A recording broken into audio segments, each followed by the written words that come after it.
Bon dimanche à nos visiteurs aussi. J'espère que vous êtes familiers avec la Bible. Si vous ne l'êtes pas, je ferai de mon mieux pour vous rendre ça dans un langage clair et précis. Nous sommes en train de faire, depuis plus d'1 an, nous cherchons un peu quels repères, quels indices Dieu nous a laissés dans sa parole pour nous montrer comment vivre ici-bas sur la terre.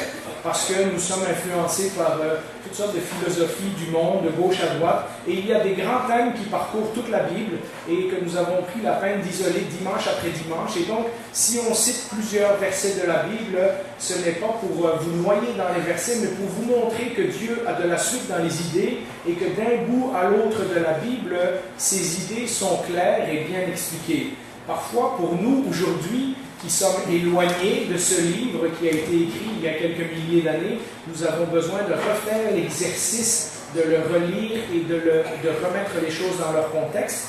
Mais comme souvent il arrive le dimanche matin, eh bien, les chants et les prières et les textes que nous avons lus allaient dans la même direction que le message. Et donc je pense que Dieu a un message clair et précis pour nous ce matin, et c'est ce que nous allons regarder ensemble en parlant du sujet de l'espérance. Mais avant ça, je vous invite à un mot de prière. Eh bien Seigneur, nous venons encore une fois dans ta présence parce que tu as quelque chose à nous dire. Nous te demandons d'ouvrir non seulement nos oreilles pour être attentifs, mais également notre intelligence pour comprendre ce que tu veux nous dire et notre volonté afin de pouvoir mettre en pratique les bonnes choses que nous aurons apprises aujourd'hui. L'espérance est un sujet difficile dans un monde qui ne va pas toujours bien comme le nôtre et parfois nous pourrions nous décourager. Nous te demandons que cette parole que tu nous adresses aujourd'hui puisse être une puissante source d'encouragement pour chacun d'entre nous. Au nom de Jésus, nous te prions. Amen. Amen. Alors, nous allons lire un texte qui se trouve dans les psaumes, et les psaumes sont peut-être le livre de la Bible par excellence, si vous voulez chercher sur le sujet de l'espoir ou de l'espérance, parce que le langage des psaumes est plein de cette espérance où les gens attendent de l'intervention ou le secours de Dieu. Et j'ai choisi pour illustrer le message d'aujourd'hui un verset dans le psaume 33, mais il y en aurait eu bien d'autres. Mercredi, à peine, on était en train d'étudier un texte à la réunion de prière et à peu près à toutes les 2 phrases, il y avait un mot qui parlait de l'espérance. Et donc, j'aurais pu choisir ce texte-là aussi, mais j'ai trouvé celui dans le psaume 33 assez représentatif. Alors, nous lisons, et on peut mettre l'image au tableau à partir du verset 17. « Le cheval est impuissant pour assurer le salut. » Vous comprenez qu'on parle dans le temps d'Israël, où ils sont en guerre contre des ennemis qui ont des cavaleries, puis des chevaux, etc. Et toute vigueur est incapable de procurer la délivrance. Mais le regard de l'Éternel est sur ceux qui le craignent. C'est-à-dire que Dieu, même s'il n'a pas toujours l'air d'être là, la Bible nous assure qu'il a le regard sur nous et qu'il ne nous oublie pas. Sur ceux qui espèrent en sa bonté, afin de les délivrer de la mort et de les faire vivre, même en temps de famine. Nous espérons en l'Éternel. Notre secours et notre bouclier, c'est lui. Oui, c'est en lui que notre cœur se réjouit. C'est en son saint nom que nous avons confiance. Éternel, que ta grâce soit sur nous lorsque nous espérons en toi. Et je pense qu'à une première lecture, vous pouvez rapidement voir les mots comme espoir, espérance, espérer,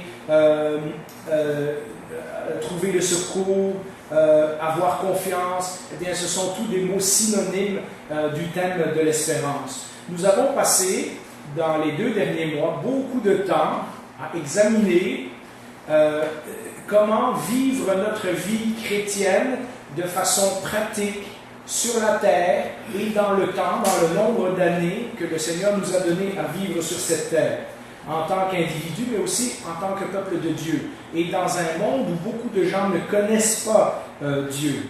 Cela, c'était pour éviter que nous ayons une spiritualité qui est toujours dans les nuages et qui ne s'implique pas sur terre. Mais aujourd'hui, je vais faire le contraire. Je vais tirer le regard de la terre et dire que nous avons aussi une place dans le ciel. Et donc, la terre n'est pas notre seul focus. Parce qu'évidemment, vous êtes d'accord avec moi, enfin, je pense, que la vie ici-bas n'est pas toujours facile. Hein? On vit notre lot de souffrances, de déceptions, de choses qui nous arrivent qu'on n'avait pas demandé.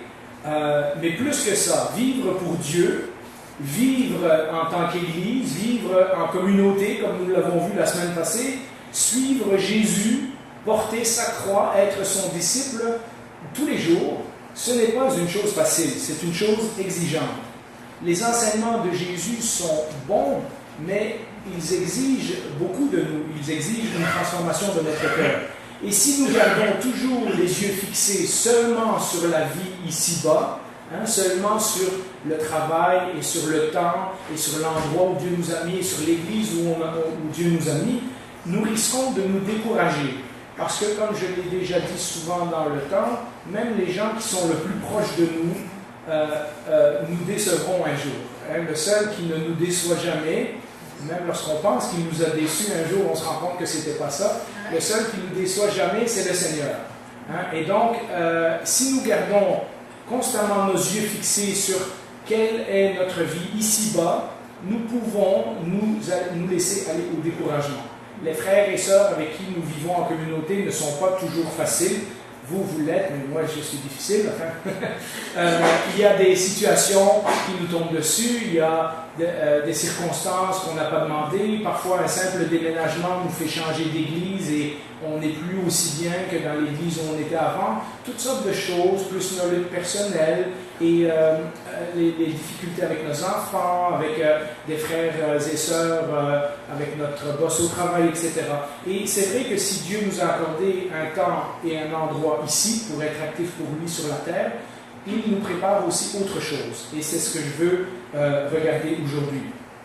D'ailleurs, nul autre que le grand apôtre Paul, qui a écrit la moitié des lettres du Nouveau Testament, l'exprimait dans ces mots, et on peut le mettre au tableau, le chapitre 15 de 1 Corinthiens. Si Paul lui-même le disait, alors c'est que c'est vrai.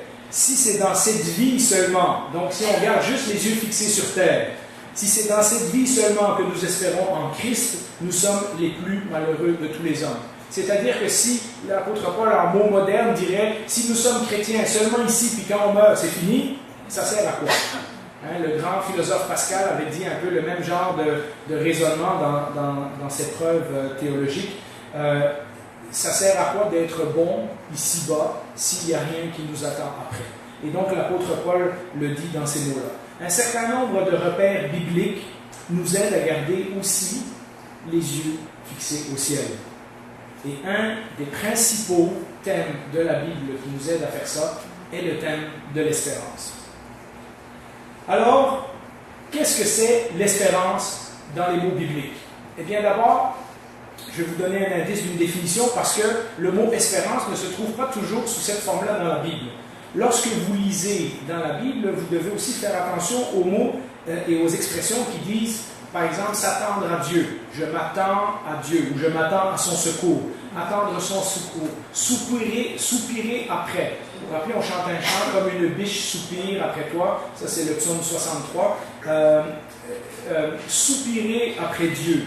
Une autre façon de dire l'espérance dans la Bible, c'est désirer Dieu. Compter sur, nous l'avons lu dans le texte tantôt, compter sur Dieu, regarder à Dieu, s'attendre à, faire appel à, invoquer. Tous ces mots-là, lorsque vous les voyez dans la Bible, sont des paraphrases du thème de l'espérance. Ce sont tous des mots qui désignent le même élan du cœur vers lequel on s'attend à ce que Dieu intervienne en notre faveur. Mais il y a aussi des mots comme attendre. Vous allez souvent voir le mot espoir. En anglais, c'est compliqué parce que espérance et espoir, c'est hope. Fait que dans les traductions anglaises de la Bible, c'est le même mot. Mais en français, il y a vraiment une différence. Espoir, c'est espérer quelque chose qu'on n'est pas sûr qu'il va arriver. Tandis qu'espérance, c'est s'attendre à quelque chose qu'on sait qui va arriver. Et donc, lorsque vous voyez le mot espérance dans les traductions en français de la Bible, il est beaucoup plus fort que le mot espoir. Le jour du Seigneur, et c'est un thème qui revient souvent dans l'Ancien Testament, mais les gens disent le jour où le Seigneur va intervenir. Et donc, lorsque vous voyez cette expression-là, souvent il y a une signification d'espérance dedans. En ce jour-là, il arrivera telle affaire. Ça, c'est des promesses que Dieu fait. Ou même souvent, alors, l'expression. Je l'ai mis dans 1 Corinthiens 13:2 et on peut l'afficher au tableau. C'est ce que j'ai cité dans ma prière tantôt. L'apôtre Paul lui-même dit « Aujourd'hui, nous voyons au moyen d'un miroir ». Et n'oubliez pas que dans l'Antiquité, les miroirs, c'était un morceau d'étain qui était poli pour refléter une image, mais qui ne reflétait pas très bien notre image, pas comme les miroirs qu'on a aujourd'hui. Et donc, l'apôtre Paul prend cette image en disant, nous voyons au moyen d'un miroir, d'une façon peu claire, mais alors, c'est-à-dire un jour. Et dans ce mot « alors », il y a le thème de l'espérance. Nous verrons face à face. Aujourd'hui, je connais partiellement, mais alors, je connaîtrai complètement, tout comme j'ai été connu. Et donc, nous voyons dans la Bible ce mot « alors » qui revient maintes et maintes fois et qui nous parle qu'il y a quelque chose qui n'est pas encore là, mais qui va arriver et sur lesquels nous gardons les yeux fixés. L'espérance, dans la Bible, si on prend tous ces mots-là, c'est cette conviction qu'il y a plus que ce que nous voyons dans notre vie de tous les jours. Et que par la foi, c'est-à-dire la confiance en Dieu, la confiance dans les promesses de Dieu, on attend, c'est un mot important qu'on n'aime pas, mais on attend, et on persévère, un autre mot qu'on n'aime pas, jusqu'à ce que ça arrive. C'est comme ça que l'espérance est définie dans la Bible. L'espérance est expliquée différemment dans l'Ancien et dans le Nouveau Testament. Et nous allons nous tourner maintenant vers l'Ancien Testament parce qu'il y a des leçons à nous apprendre encore aujourd'hui. Et nous allons regarder qu'est-ce qui se passe pour l'espérance dans l'Ancien Testament. Lorsque nous lisons dès le début de la Bible, nous nous rendons compte que malgré le péché, malgré que l'homme s'est révolté contre Dieu et a été chassé de la présence de Dieu dans le Jardin d'Éden, l'homme a rapidement besoin de l'intervention de Dieu en sa faveur. Dès Genèse chapitre 4, donc au 4e chapitre de la Bible, et on peut l'afficher, nous lisons que c'est alors que l'on commença à invoquer, ou une autre façon de le dire, faire appel au nom de l'Éternel. Et donc, dès que l'histoire d'Adam et Ève et de Caïn et Abel est finie, on apprend que les êtres humains rapidement se rendent compte qu'ils ne peuvent pas s'en sortir tout seuls et ils se tournent vers Dieu. Quand nous lisons tout l'Ancien Testament, nous nous rendons compte que dans l'Ancien Testament, Dieu nous est présenté maintes et maintes fois comme quelqu'un dont le caractère est la fidélité, l'amour, la grâce, la miséricorde, la compassion, la justice. Et donc nous nous rendons compte que avant d'être un Dieu qui juge, ou un Dieu méchant, ou un Dieu qui punit, Dieu est beaucoup d'autres choses, beaucoup de bonnes choses, beaucoup d'adjectifs qui sont bons en notre faveur. Et si Dieu est comme ça, le monde qu'il a créé devrait être comme ça. Malheureusement, nous ne vivons pas dans un monde de paix et de justice et de compassion. Et nous nous rendons compte très rapidement dans les pages de la Bible que le monde qui nous est décrit dans l'Ancien Testament n'a pas changé du monde dans lequel nous vivons aujourd'hui. Les gens sont égoïstes, sont avares, sont meurtriers, enfin, toutes les belles qualités qu'il y a dans l'Ancien Testament, on les retrouve encore dans notre société d'aujourd'hui. Et les hommes n'ont pas changé. Hein? Et on se rend compte que donc l'histoire de l'être humain est faite avec un Dieu parfait, mais nous vivons dans un monde imparfait. Et donc, dès le début de la Bible, nous espérons, les gens dans la Bible espèrent quelque chose de mieux, espèrent l'intervention de Dieu pour fixer ce monde qu'au fond d'eux-mêmes, ils savent qu'ils ne devraient pas être comme ça, ils ne devraient pas être si croches. Ils voient des belles choses de temps en temps, puisqu'on vit des belles choses dans la vie, et ils aimeraient que le monde soit toujours comme ça, lorsqu'on voit la grandeur et la compassion dont les êtres humains peuvent faire preuve les uns envers les autres, par exemple lorsqu'il y a des catastrophes humanitaires, des choses comme ça. On voit des gens qui vont aider à l'autre bout du monde et qui n'ont rien à voir avec ces gens-là, mais ils viennent parce qu'ils ont senti le besoin d'aider des gens qui sont dans une situation pire que eux. Et donc, nous aimerions que le monde soit toujours comme ça. Ces beaux moments que nous voyons nous indiquent que le monde pourrait être mieux que ce qu'il est. Et dès le début de la Bible, on voit que les gens espèrent pour ce monde meilleur qui correspond à la personnalité de Dieu. L'espérance dans l'Ancien Testament n'est donc pas un concept spirituel seulement, dans le sens où on espère que, puis on espère qu'on a raison, mais se joue dans le monde véritablement réel. Une des choses qui nous frappe lorsque nous lisons l'Ancien Testament, et par exemple le psaume qu'on lisait, le psaume 33, c'est que David demande spécifiquement que Dieu l'aide dans une bataille, ou que Dieu le protège des ennemis, ou que Dieu intervienne en sa faveur, même dans un temps de famine, ou des choses comme ça. Et on se dit, OK, ils n'espéraient pas quelque chose, comme on dit en anglais, a pie in the sky. Ils espéraient que Dieu intervienne concrètement dans leur vie de tous les jours. Et ça, c'est quelque chose que nous voyons dans l'Ancien Testament. L'Ancien Testament a une théologie très, très concrète, très terre à terre. Abraham, par exemple, Dieu lui promet qu'il va être une grande nation. Il lui promet qu'il y aura un fils. La première inquiétude d'Abraham, c'est pas d'être une grande nation. La première inquiétude d'Abraham, c'est comment ça, j'ai presque 100 ans, comment je vais faire pour avoir un garçon? C'est une inquiétude très, très, très concrète, très terre à terre. Abraham se demande si Dieu est capable d'accomplir sa promesse de lui donner un enfant, parce que s'il a un enfant, bien là, il y a une chance que le reste de la promesse de Dieu s'accomplisse. Tant qu'il n'y a pas d'enfant, la promesse n'est pas là. Et pourtant, Paul nous dira, dans Romains 4,18, et on peut l'afficher, regardez les mots que Paul utilise, espérant contre toute espérance. C'est-à-dire qu'on ne pouvait pas espérer plus que ça. Espérant contre toute espérance, Abraham crut en sorte qu'il devint père d'un grand nombre de nations. Donc nous voyons qu'Abraham avait besoin d'avoir une espérance très concrète dans l'intervention physique de Dieu qui lui donnerait un fils pour avoir une descendance afin que sa promesse s'accomplisse.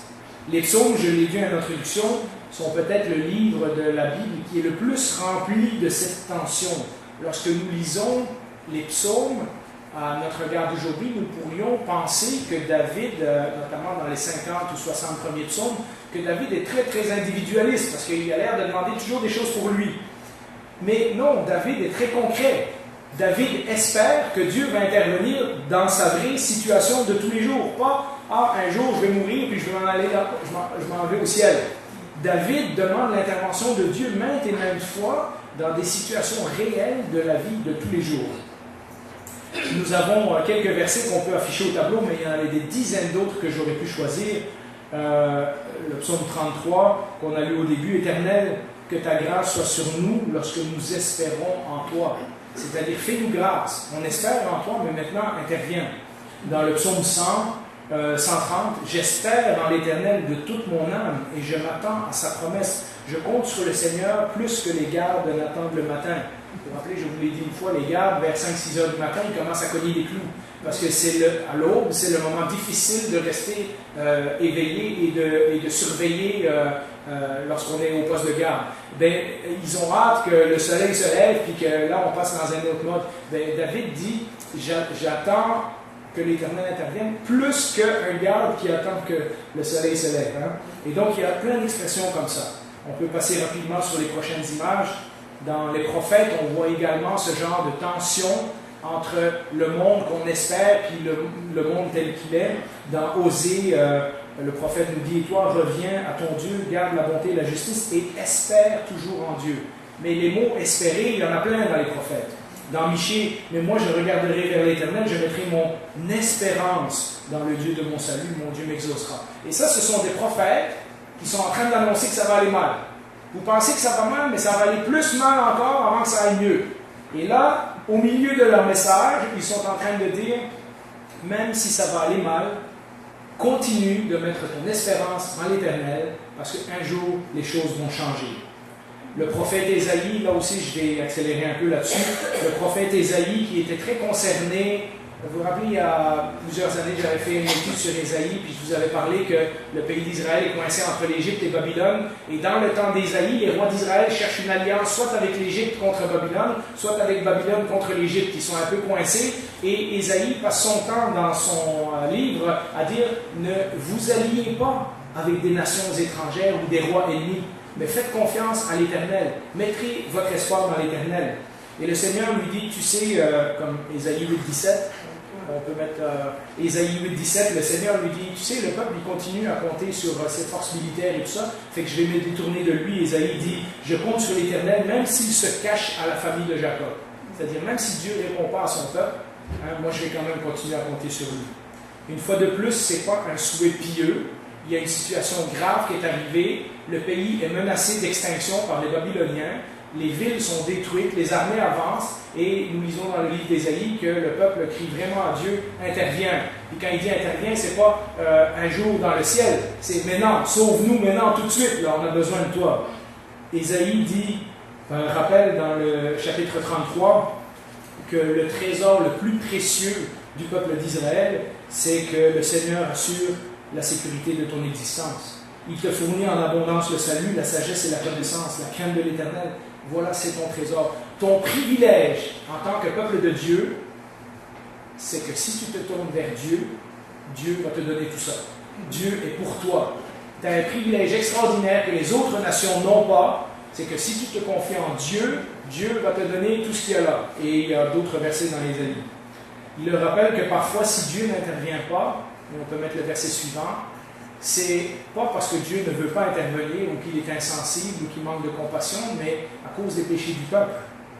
Non, le bras de l'Éternel n'est pas devenu trop court pour sauver, ni son oreille trop dure pour entendre. Vous comprenez, ils crient, ils ont l'impression que Dieu ne les écoute pas. Et Isaïe leur dit, non, c'est pas qu'il est rendu sourd, là. Ce sont vos fautes qui font la séparation entre vous et Dieu. Ce sont vos péchés qui vous l'ont caché et vous empêchent de l'écouter, et l'ont empêché de vous écouter. Mais c'est aussi le même prophète qui, quelques livres plus tard, va nous parler de ce Messie que Dieu va envoyer et qui nous annonce qu'un jour, Dieu va envoyer un secours d'une façon surnaturelle.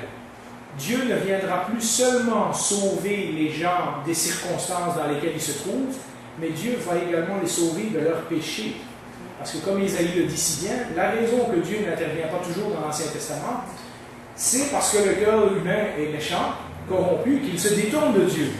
Et Dieu veut ramener le cœur des gens à lui, et les gens choisissent de ne pas l'écouter. Et donc Dieu laisse se dérouler les circonstances jusqu'à ce que le peuple se dise, là, on est mal pris, il faut qu'on se tourne vers Dieu.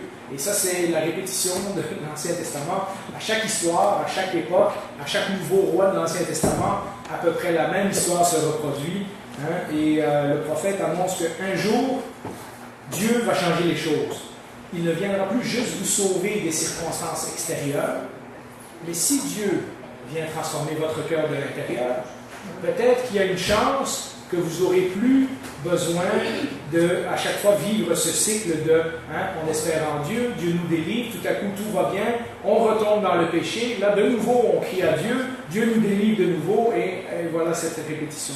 Et donc, lorsque nous arrivons à la fin de l'Ancien Testament, nous voyons que certains prophètes commencent à attendre autre chose que simplement l'intervention physique de Dieu aujourd'hui.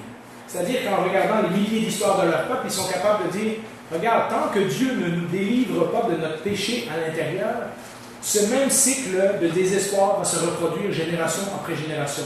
Et donc, on ne veut pas juste un Dieu qui intervient spontanément à chaque fois qu'on a un problème, on veut un Dieu qui transforme les choses.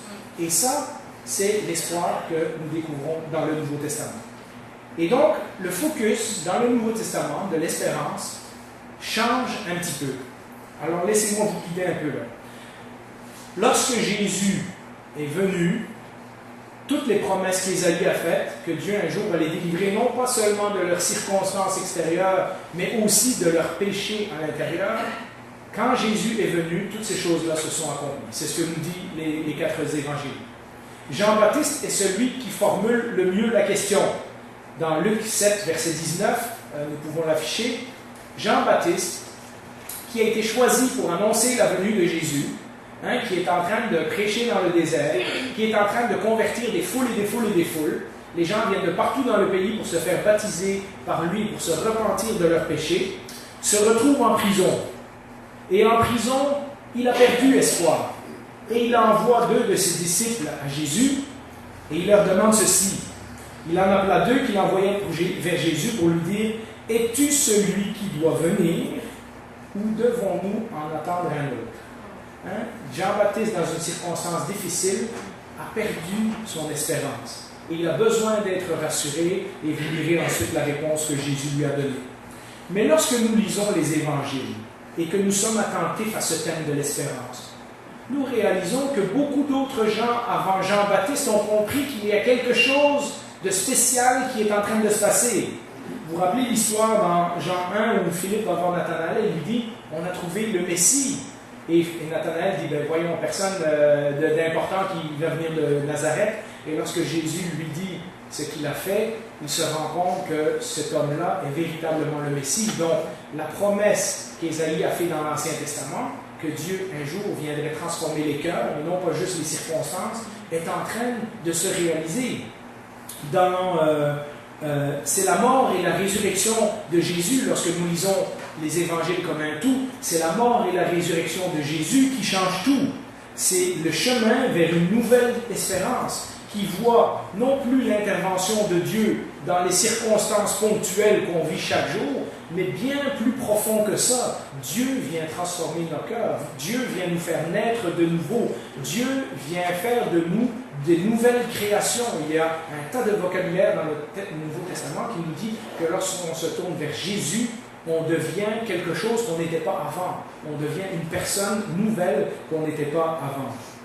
Et donc, c'est la venue, la mort et la résurrection de Jésus qui sont l'accomplissement de cette promesse de Dieu, de cette espérance de Dieu. Et cet accomplissement, nous dit les évangélistes, est valable, pas juste pendant la vie que vous êtes vivant ici, mais valable pour l'éternité. C'est-à-dire que lorsque Dieu vous transforme, vous devenez ses enfants pour toujours. Hein? Et on va voir ce que ça dit. La preuve de cet accomplissement, c'est la venue du Saint-Esprit. On peut afficher rapidement le texte de Acte 2. Regardez comment est-ce qu'il fait le lien. C'est ce Jésus que Dieu a ressuscité, nous en sommes tous témoins, élevé à la droite de Dieu, il a reçu du Père le Saint-Esprit, et Ésaïe, Jérémie et d'autres prophètes avaient dit, cette promesse-là, que Dieu va transformer un jour les cœurs des gens, elle va se faire lorsque le Saint-Esprit de Dieu, au lieu de venir de façon ponctuelle, va habiter dans le cœur de tous les croyants. Et ce texte nous dit que, élevé à la droite de Dieu, il a reçu du Père le Saint-Esprit qu'il a promis et il l'a déversé sur les croyants, comme vous le voyez et vous l'entendez. C'est au moment où les 12 disciples sont en train de prêcher la première fois l'Évangile. Mais c'est vraiment en lisant l'apôtre Jean dans le Nouveau Testament, autant dans son Évangile que dans ses lettres, que nous découvrons cette tension de ce qui est en train de changer, qui n'avait pas encore changé dans l'Ancien Testament, mais qui est en train d'être changé dans le Nouveau Testament. Mettons les 2 prochaines images au tableau. Et regardez le vocabulaire. Jean 3,18 nous dit « Celui qui croit en lui n'est pas jugé, temps présent. » C'est pas « ne sera pas jugé », c'est « n'est pas jugé, déjà maintenant. » Mais celui qui ne croit pas est déjà jugé. C'est-à-dire que la décision que nous prenons pour Jésus aujourd'hui nous place tout de suite dans une de 2 catégories de personnes. Ceux qui s'en vont assurément rendre des comptes à Dieu et ceux qui sont assurément pardonnés. Mieux que ça, dans Jean 5, 24, en vérité, je vous l'ai dit, celui qui écoute ma parole et qui croit à celui qui m'a envoyé a la vie éternelle. Et si ce n'est pas sûr, il ne vient pas en jugement, mais il est passé de la mort à la vie. Pourtant, on sait que tous ces gens-là sont morts. Donc Jésus est en train de parler autre chose. Il est en train de parler de cette transformation que les prophètes de l'Ancien Testament annonçaient, où l'espérance va être maintenant dans le cœur plutôt que d'être dans l'intervention de Dieu dans les circonstances extérieures. Dans 1 Jean, prochaine image, 1 Jean 5, 12. Celui qui a le Fils a la vie, mais celui qui n'a pas le Fils n'a pas la vie. Et dans 1 Jean 3, 14, quant à nous, nous savons que nous sommes passés de la mort à la vie, et la preuve, c'est parce que nous aimons les frères et sœurs. C'est-à-dire lorsque nous vivons en communauté, en tant que chrétiens, en nous aimant les uns les autres, comme Jésus nous l'a demandé, eh bien ça, c'est la preuve que nous vivons une nouvelle vie, que notre vie n'est plus comme elle était avant. Hein? Quel intérêt il y aurait à venir à l'Église, puis à partager, puis à passer du temps, et à prier les uns pour les autres, et à partager nos fardeaux, et à se visiter l'un l'autre, et à se faire des repas, et à faire des fêtes de Noël, puis à enseigner nos enfants, s'il n'y avait pas une nouvelle vie qui nous avait transformés. La raison que nous nous retrouvons, pour la plupart d'entre nous, c'est parce qu'il y a quelque chose qui a changé en nous. Et ça, l'apôtre Jean dit, c'est la preuve que vous êtes nés de nouveau, c'est la preuve que vous êtes enfants de Dieu.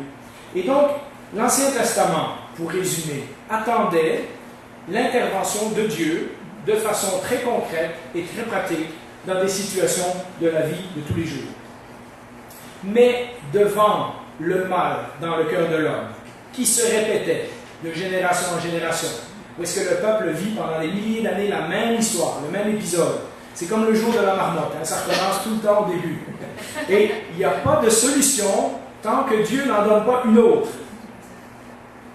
Les gens commencent à comprendre que Dieu doit transformer autre chose que notre monde extérieur, mais qu'il doit également transformer notre être intérieur.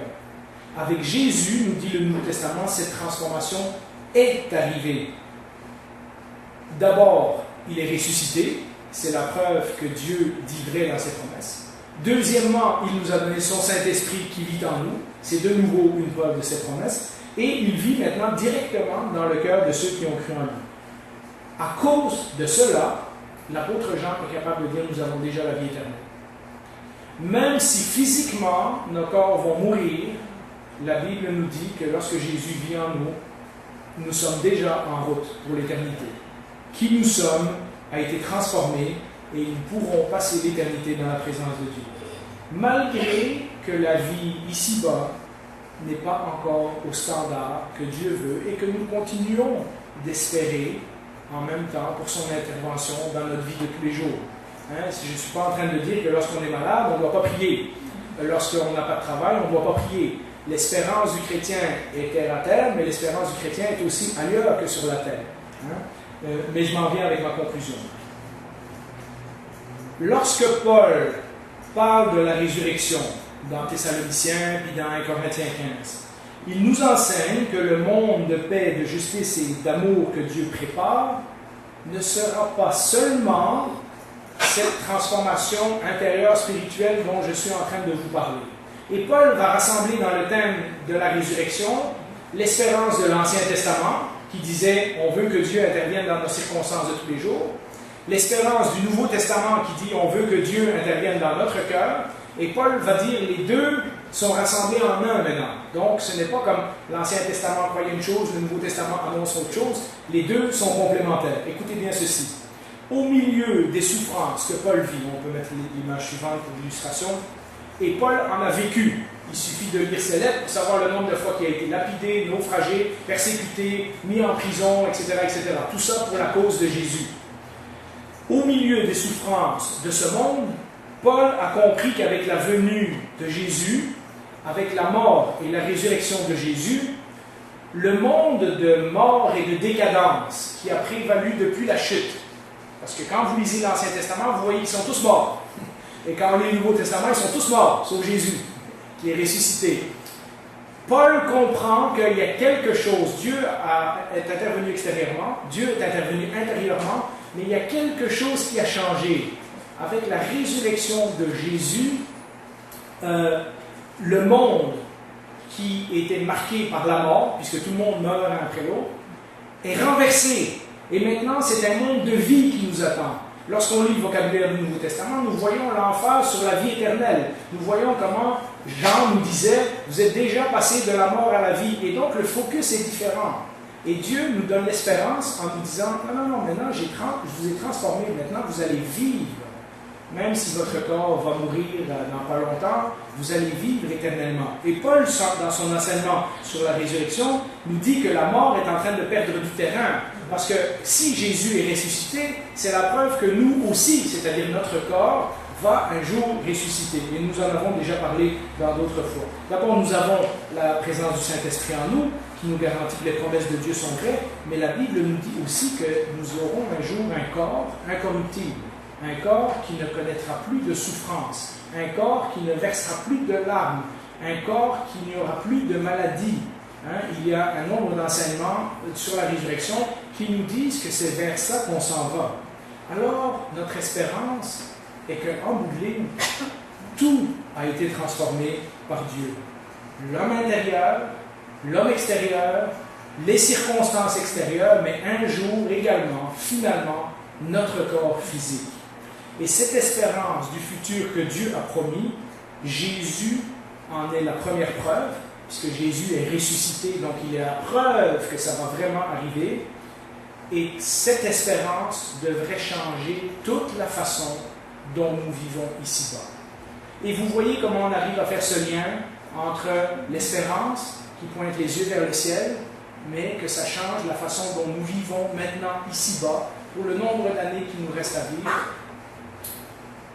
En conclusion, et j'aimerais soulever 2 points. La tentation qui guette tout chrétien n'est pas de perdre sa foi.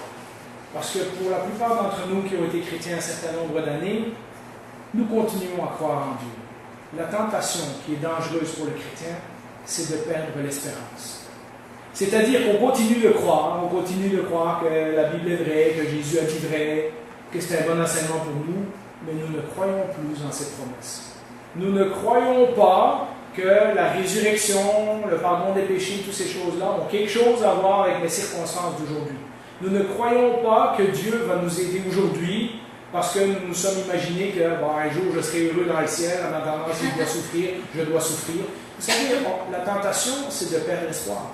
La tentation, c'est de perdre cette espérance, de ne plus attendre le retour de Jésus avec impatience, de se dire, tout ce que j'ai, c'est ce que je vis maintenant, au ciel, on verra. La tentation du chrétien, ce n'est pas de perdre la foi, mais c'est de perdre le courage. Et donc, c'est pour ça que dans la Bible, il y a de nombreuses fois où Dieu dit, Dieu prend courage, n'abandonne pas, continue d'espérer. Ce que je t'ai dit va arriver pour de vrai un jour. Pour le moment, continue de vivre en sachant cette promesse. Paul, qui a tant souffert, et pourtant celui dans le Nouveau Testament qui passe le plus de temps à rappeler les promesses de Dieu. Vous pensez que Paul n'aurait pas espéré que Dieu le sauve de quelques naufrages et de quelques années en prison et de quelques lapidations et de quelques... Je ne pense pas que personne s'en va vers ça avec joie. Et pourtant, le Seigneur l'avait prévenu, tu vas beaucoup souffrir en mon nom, mais j'ai un plan pour toi, j'ai une mission pour toi. Et Paul dit dans plusieurs de ses épîtres qu'au travers des circonstances difficiles qu'il vivait, il continuait à regarder avec espérance aux promesses que Dieu avait faites, et à cause de ça, il était prêt à endurer ou à persévérer pendant un moment. Regardez deux versets, entre autres, Romains 8, 18, on peut l'afficher. C'est fort. Il faut comprendre qu'est-ce que c'est l'espérance biblique pour parler comme ça. Sinon, c'est illogique. Mais Paul dit, j'estime, donc j'évalue, et après j'ai fait mon calcul, j'estime que les souffrances du temps présent ne sauraient être comparées à la gloire à venir qui sera révélée pour nous. Et puis dans l'autre, en effet, nos légères difficultés, je ne dirai jamais ça à personne, c'est l'apôtre Paul qui le dit, nos légères difficultés du moment présent produisent pour nous, au-delà de toute mesure, un poids éternel de gloire. Vous rendez-vous compte, dans l'Ancien Testament, les gens attendaient que Dieu intervienne, puis quand Dieu était intervenu, c'était merci Seigneur, tu nous as sauvés. Mais là, le Nouveau Testament nous dit, non, mais ça ne s'arrête pas là. Parce que si Dieu n'intervient pas tout de suite, tu es en train d'accumuler un poids éternel de gloire. Ça, c'est quand même incroyable. C'est-à-dire que ce que nous vivons de difficile aujourd'hui, la Bible nous dit, toujours dans le thème de l'espérance, que nous accumulons quelque chose pour l'éternité dont nous ne nous rendons pas compte tout de suite. Dieu n'est pas pris au dépourvu par ce qui nous arrive. Nous, oui, mais Dieu, non. Et donc, Paul base sa persévérance dans les promesses de Dieu sur sa vision de l'éternité. Il est prêt à endurer pour un temps parce qu'il sait ce qui l'attend. Il sait qu'il y a quelque chose de mieux qui l'attend. Nous regardons non pas à ce qui est visible, c'est-à-dire nos circonstances, la vie difficile, les gens corrompus dans ce monde, mais à ce qui est invisible, car les réalités visibles sont passagères, c'est-à-dire que tout ça, ça va finir un jour, mais les invisibles sont éternels. Et donc, nous sommes en train d'accumuler des bonnes choses pour l'éternité. Pierre nous offre une autre raison. Paul dit, moi je suis capable d'endurer en regardant les promesses que Dieu a faites et ce qui m'attend dans l'éternité, je suis capable de persévérer. L'apôtre Pierre nous donne une autre raison. On peut mettre ce fameux texte qu'on connaît bien. Le Seigneur ne tarde pas dans l'accomplissement de la promesse. Vous comprenez que les premiers disciples ont voulu que Jésus revienne tout de suite. C'était juste plus simple. Ils aimaient Jésus, ils avaient passé 3 ans avec lui, ils avaient entendu ses enseignements, ils avaient vu ses miracles, ils étaient éberlués par ce que Jésus avait fait. Ils avaient hâte qu'il revienne. À la fin de sa vie, Pierre écrit, le Seigneur ne tarde pas dans l'accomplissement de la promesse, parce qu'il y en avait qui commençaient déjà à être découragés. Comme certains le pensent. Au contraire, il fait preuve de patience envers nous, voulant qu'aucun ne périsse, mais que tous parviennent à la repentance. Notre espérance est dans la présence de Dieu, c'est garanti. Mais certains des gens que nous connaissons aujourd'hui, en ce moment, ne sont pas en route pour l'éternité, ne sont pas en route sur le même chemin que nous, ne sont pas en route pour se retrouver un jour dans la présence de Dieu. tout dans la Bible n'est pas toujours à propos de moi, de mon salut, de ma relation avec Dieu. En fait, rarement ça l'est. Mais tout dans la Bible est surtout à propos de Dieu et à propos des autres. Tu aimeras le Seigneur et tu aimeras ton prochain.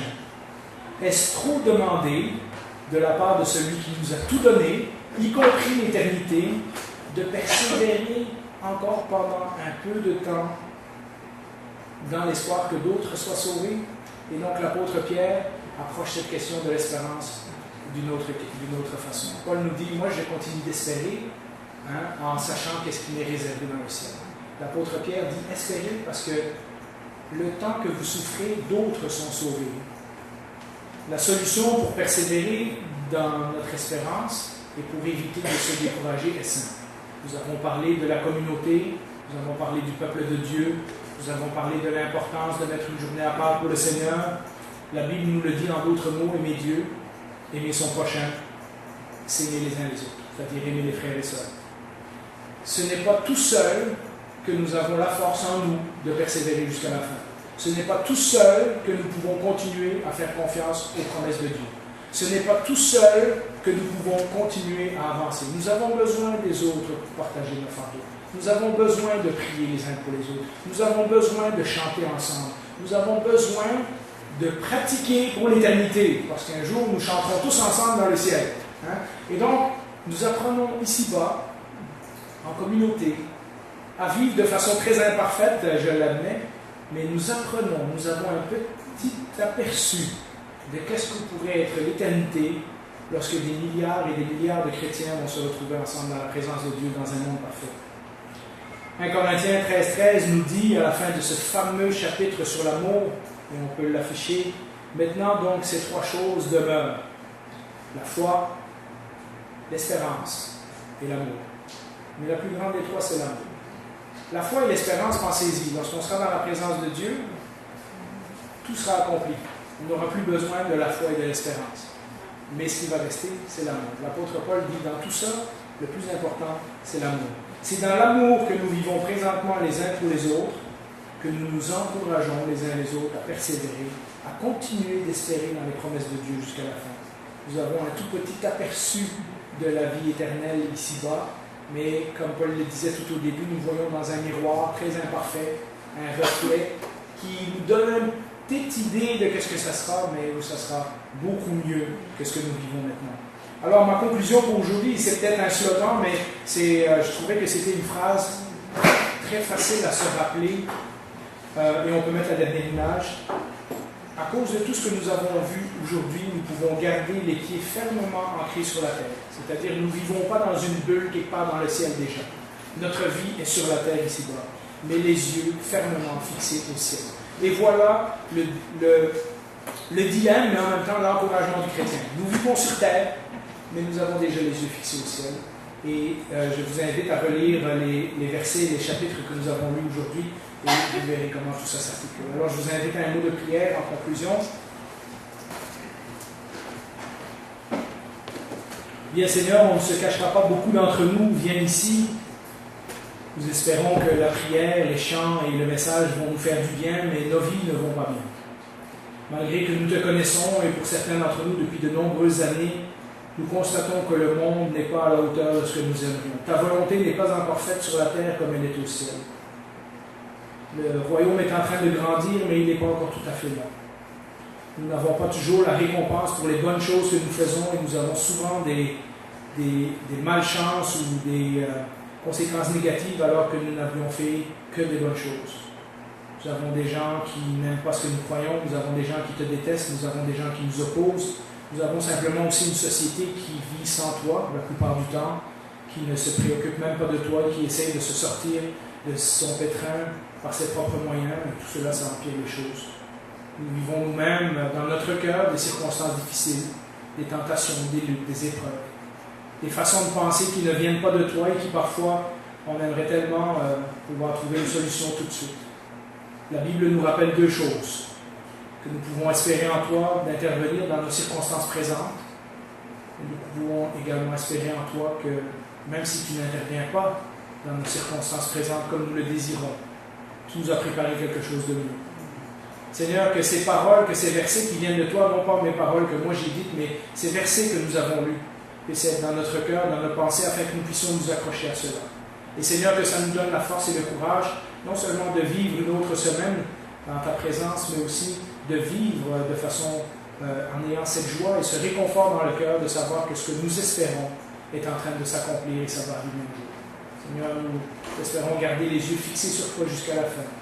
Et si c'est difficile pour certains d'entre nous, nous nous engageons à nous soutenir les uns les autres, à prier les uns pour les autres, à passer du temps avec les autres. Mais en toute chose, Seigneur, nous nous confions avant tout en toi, parce que dans toute la Bible, ce que nous lisons, c'est que c'est toi le seul qui intervient constamment et de façon parfaite en faveur de ceux qui crient à toi. Au nom de Jésus, nous te prions cela, nous te remettons cette prière dans la prière de notre cœur. Bénis-nous pendant cette semaine, protège-nous. Amen. Amen.